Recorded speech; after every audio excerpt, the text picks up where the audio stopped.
Prezados amigos do canal Caminho Nobre e praticantes da filosofia Caminho Nobre. Hoje eu vou responder várias perguntas ao mesmo tempo sobre os desejos.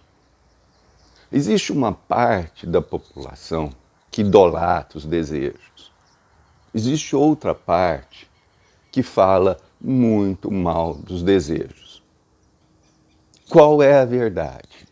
Qual é o ponto de equilíbrio? Esse é o nosso tema hoje. Qual é o ponto de equilíbrio até o momento em que esses desejos são bons? Em que momento que eles passam a ser negativos em nossa vida? É muito importante você entender qual que é esse ponto exato. Eu vou responder. Os desejos são bons quando são poucos, bem direcionados e não atrapalha a continuidade e o aprofundamento daquele objetivo que você está construindo. Então eu vou começar aqui lendo duas frases, só duas frases que eu vou pedir até para você anotar aí, porque eu sempre peço para os praticantes anotarem para ler algumas vezes durante alguns dias, alguns meses, para entrar muito forte na nossa mente. Eu vou ler aqui. Desejar muito é quase sempre o mesmo que fazer pouco. Pois quem deseja muito, aproveita pouco e se desestimula. Essas duas frases são a base para você entender essa ideia do desejo. Principalmente quando você for dar o passo seguinte e você tiver o quê? A mente neutra, que é aquela que vai ser nutrida principalmente pelos elementos que vêm do próprio espírito e das vibrações mais elevadas do universo. Lembra que o nosso objetivo é que você não fique sozinho, que você tenha mais amparo do que você tem hoje, que você tenha mais ajuda do que você tem hoje. E essa ajuda vem de dois pontos principais: das vibrações mais elevadas do universo, que inclui muitas coisas, e do aumento da conexão com o próprio espírito. Mas aqui vamos falar do desejo. Observe a frase. Desejar muito é quase sempre fazer pouco. Você tem o desejar, que é uma fantasia, que é uma simulação mental,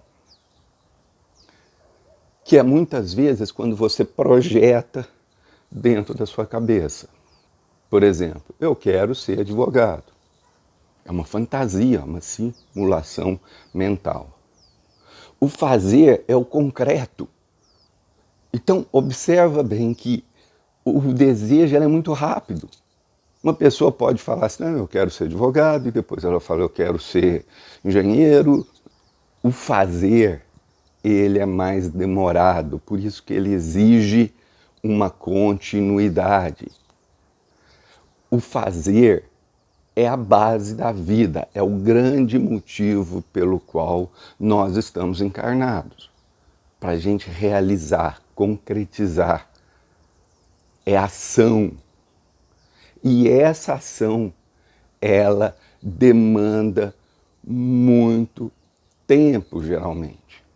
Tem ações que são curtinhas, mas grande parte da vida é um encadeamento de ações, aonde uma coisa vai gerando outra, que vai gerando outra, vai gerando outra, que vai gerando outra.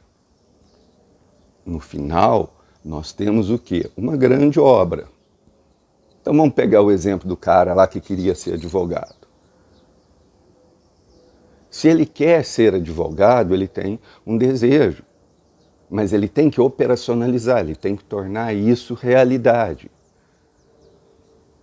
Então ele tem que parar os desejos dele, justamente para que ele possa ter foco. E ele fala, bom, se eu quero ser advogado, o passo 1 é eu prestar vestibular para ser advogado, prestar o curso de direito. Então ele tem que ter um foco, ele tem que ter uma direção. E para ele manter esse foco, ele tem que parar de desejar. Ele tem que manter a mente dele direcionada. E isso exige habilidades como disciplina, autoprivação, determinação. Ou seja, você tem que usar um conjunto de qualidades que nós precisamos fortalecer dentro de nós. Por isso que nós falamos que no caminho nobre nós buscamos a mente forte, nós buscamos fortalecimento. Porque chega uma hora que você abandona os sonhos, abandona os desvarios e você vai para a realidade. Você precisa ter raça, você precisa se treinar para ter força interior, para ter dinamismo. Porque é só aí que esse cara vai ter o projeto dele, voltando lá no exemplo do curso de Direito, durante 5 anos, aonde ele dá intensidade para isso. Ou seja, ele vai realmente estudar. Ele vai realmente, com força, com intensidade, ele vai estudar muito. Porque o espírito precisa dessa intensidade. E para isso ele tem que desejar menos. Porque você imagina só, a pessoa está fazendo um curso de direito, mas aí ele vai ter aula e ele deseja, por exemplo, ficar no bar da esquina bebendo. Isso vai competir com o objetivo que é fazer muito bem feito, que é dar intensidade, gerar força, disciplina. Então, o desejo, gente, ele é o pontapé inicial. A partir de um determinado momento, é 1000 vezes mais importante, por exemplo, a obediência. Obediência ao quê? Obediência ao dado de realidade. O que é o dado de realidade? É, por exemplo, a aula começa às 7 horas da manhã, 5 para 7, a pessoa já está sentada lá, prestando atenção. Dessa forma, a pessoa consegue se organizar para gerar um monte de coisas boas na vida dela. Ou seja, ela tem coerência, ela vai exercitar todos aqueles elementos que geram força interior. O resultado é mais sabedoria, é mais coerência, é mais qualidades, é mais habilidades. Ou seja, o resultado é muito melhor. Por isso que tem essa frase: desejar muito é quase sempre o mesmo que fazer pouco. A segunda frase é: pois quem deseja muito aproveita pouco e se desestimula. O que é o desejar muito? É o desejo que vai pulando de galho em galho, que vai se somando dentro da mente da pessoa, que gera uma tensão enorme dentro dela, porque quando você tem muitos desejos, você não consegue concretizá-los, então isso gera uma tensão interna, gera mal-estar, gera ansiedade, gera pouco resultado, gera ineficiência, e é por isso que vai gerar a desistência. Aí, para a pessoa, ela começa a ficar cada vez mais prisioneira dos próprios desejos. Cada vez mais prisioneiro das dinâmicas egóicas ligadas ao orgulho, à vaidade e a outros elementos que não são tão nobres. Lembra que na natureza não existe desperdício. Tudo tem funções, plural, funções, várias funções. O orgulho, ele tem as suas funções, muitas delas positivas. A vaidade também, os desejos também.